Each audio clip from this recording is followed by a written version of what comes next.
You know, you just look at the small things, the little things that they do.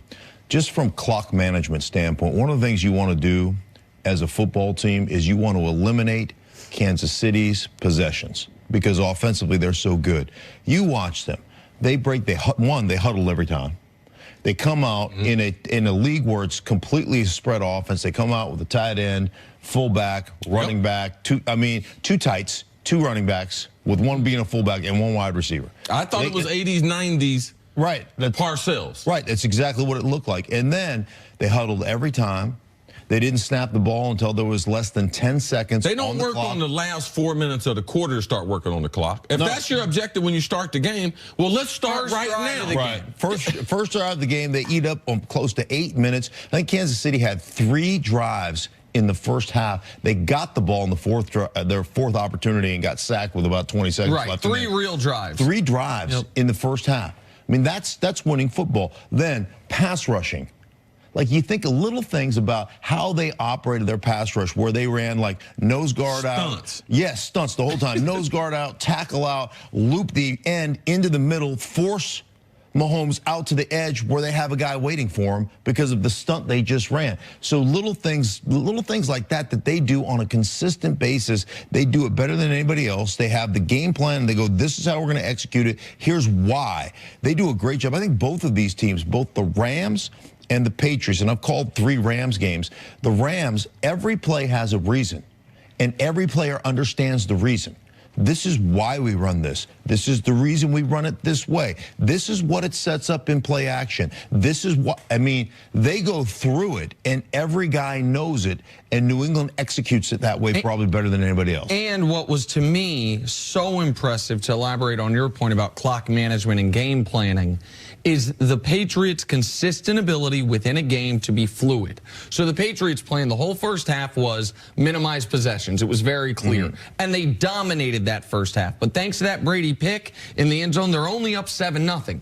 And they get the ball with around 2 minutes left in the first half, and they are clearly content going to halftime up 7-0. They run the ball, let 40 seconds run off a play clock. They run it again on second down. They get stopped. Andy Reid, I'm not criticizing him. I would have done it in that spot too. I think every coach would. Says, we got him in 3rd and long. We can get the ball back. He calls timeout. The moment he calls timeout, Belichick realizes, all right, now the situation's changed a little bit. We can afford to be a little aggressive. And then all of a sudden flips. For the first time all half, we're going to try to go downfield on you. They steal a touchdown out of it. Philip Dorsett. The second half, they go back to the clock management game plan. Then the Chiefs take the lead. And then it becomes a Tom Brady passing-centric offense. Their ability within a game to change their style to exactly what the situation demands, as opposed to the old cliche of, oh, we're going to establish the run, we're going to be a tough-nosed football team, or we're going to spread them out. Okay, that all makes sense if the situation demands it. The Patriots do whatever individual situations demand, recognizing that could be 3 or 4 different things within one football game, as was the case Sunday night. This is why all season I would ask you, why are they so good, even though talent-wise they don't match up with their opponents so well? It's because you keep saying they play such good situational football. They're so prepared. They know exactly what's going to be, what's going to happen, and it starts with Tom Brady at the line being able to read those defenses. Well, they don't know what's going to happen. They play the percentages as far as probability. What people don't understand is when you look at New England, they're very, very predictable. In this game, they ran the ball 48 times. The Chiefs only have 47 plays. So when you start the game, that was their game plan. Now, they wanted to do it a couple different ways. Sony Michel was dominant for 3 quarters. But we're going to allow Rex Burkhead to be able to knock you out late in the game. So their variance within what they're trying to do, James White, we knew coming into Kansas City was one of the worst defending running backs coming out of the backfield. He only played 12 plays in the first half. He gets 6 first downs. 2 times he picks up a blitz. That Philip Dorsett, when they got aggressive, James White picks up a blitz. So utilizing the players, knowing what their strengths are, and having them do the things that they're strong at, that's what is the secret to New England and how they design these game plans. There's no accident. The reason why they don't typically have more college graduates on their team, you know the reason why? because there's going to be some Sunday mornings that I'm going to wake up as a coach and I'm going to try to install some things. Now, there wasn't a team I have ever been on that they could come in the offensive meeting room the morning of the game and put in 8 plays and there wouldn't be some type of chaos or confusion, especially in the wide receivers room and or it would be a trickle-down effect, the running backs and the offensive line. Like, so that variance that they have over every other team,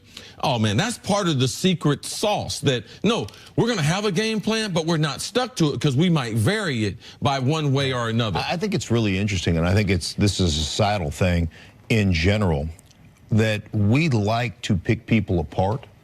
We like to look at people's weaknesses because it makes us feel better about our own weaknesses, to point the finger at somebody else's weaknesses. Right, and that's immediately what we start to do, Stink, after college football. We love the pomp and pageantry of college football, all these kids playing for their school, but as soon as they say they're going pro, we immediately say, Kyler Murray, oh, he's not 5'11". Right. You know, then we start poking, yes. So the New England Patriots, and I've talked to multiple people within, like in the scouting community, people that have worked for them, and the whole aspect that sets them apart is, I don't want to know what he can't do. Tell me what he can do, and let's see if we can put him in a position to win. And I think ultimately you can look at any walk of life or any business and say, if you had that as your standard, if you had that as your foundation of don't tell me what this guy can't do, let me put him in a position to win. Let me put her in a position to win, as opposed to focusing on her or his weaknesses. And that's what they do. Why do you think they use 3 different backs? Well, this guy's really good. Right, this guy's really they get a complete back by using 3 of them. Right. This guy's really good at this, and this guy is really good at this, and we're going to put him in these situations to be successful. We're not going to ask, we're not asking Rex Burkhead to do something that's James White's strength. Let's put James White in there. And it's why I constantly underrate this team. Because I look at I look at the teams, I'm like, man, they don't got no one like Todd Gurley that can do everything, right? But James White is the pass catcher, at least maybe not down the field, but horizontally, right? But James White has an element of his game that he can do as well as Gurley can. They don't have the #1, and I'm sure they'd like to have one, but the #1 wide receiver. But they have a guy in Edelman that they know exactly what he can do, and they will only ask him to do that. Philip Dorsett might only be able to run one route effectively. He scored a touchdown on it on the AFC Championship game, running that 9 route. So like their ability to simply say, well, okay, you might Cordarrelle Patterson, you might have been disappointing as a first-round draft pick in Minnesota, but there were elements that made you a first-round draft pick that instead of trying to grow your game to the things you're weak at, we are just going to try to put a spotlight on those things, those skills you already have. We're going to maximize the skills you have. And I found it laughable when people said, well, Gronkowski, he's dropped. I mean, he only had 1 catch. And I'm like, did you watch him on line of scrimmage? Did you watch him dispense justice on defensive ends and linebackers? Did you watch him run across the formation, wham, block a nose, and then run the wham pass where he whams the nose and Edelman runs the over and he's open by 20, gets a 31-yard gain. He's open by 7 yards. I go, did you watch? He had an incredible effect on the game in the divisional round and caught 1 ball. It may have been the biggest difference maker on the offensive side of the ball in that game. But we just want to look at, yeah, but he only had 1 catch. Yeah, but you know what? He did everything else that gave them that victory in that particular game against the Chargers. The other element to this team's success is the relationship between their quarterback and their coach, which is an unprecedented relationship. We haven't seen it anywhere else really in sports. It's longevity and then how close they are. How successful is Brady Belichick, that tandem, to the success of this Patriots team? Well, I think it's huge, and I think we always tend to, I mean, I've fought with my offensive line coach about things all the time during the course of my career. Like, that's stupid, I'm not going to do it. And and then he would yell at me and I'd yell at him and we'd figure it out eventually. But there's certain things, as a receiver, some coach tells you to do something, you're like, hey, man, on a grease board, that's awesome. Yeah. Right? In a game, that don't work. And as long as you can give them the reason it doesn't work, I think most guys are great with that. I called my offensive line coach just the other day, just tell him I loved him. Best coach I ever played for. Man, I just want to tell you I love you. Yeah, it just dawned on me. Such a good guy. No, but it just dawned on me. I was like, man, I haven't talked to him in a long time. I haven't talked to him in a while. I'm just going to call him, tell him I love him. And I think it was awkward when he called me back, though, because he was like, oh, hey, thanks for the message. You left it on voicemail? Yeah, I left it on voicemail. Like, thanks for the message. I like you, too. But I think that now, as an older person, you appreciate it. Yeah. And I think that Tom Brady, because Tom Brady wasn't a star in college. He was not the high draft pick. He was not the choice for the franchise. So in his greatness being developed, a lot of that had to do with Brady submitting his talent, believing in Belichick. Because Brady comes to the game with hellacious confidence that they're going to have a defensive scheme. Now, they might not have all the people to rush the passer, the linebackers that you know about. But in the red zone, they're going to be able to slow people down, and they're able to create turnovers for Brady. So I just believe how his talent has developed. He has tremendous faith in who Belichick is, and he has appreciation now, not when he's retired like Stink. And I think that that's part of the magic that makes that relationship go. Well, and the other element is, and we talk about this team and this relationship more than any other in the NFL because they win the most, and so they're usually one of the last 2 teams. They're always one of the last 4 teams. So there's more airtime to discuss them. But any long-term success that I can think of in sports has some type of bond between the star player and the coach. Like, there's one-off championships, like those happen where it was, I don't know how good the coach was, or I don't know if they had the star player.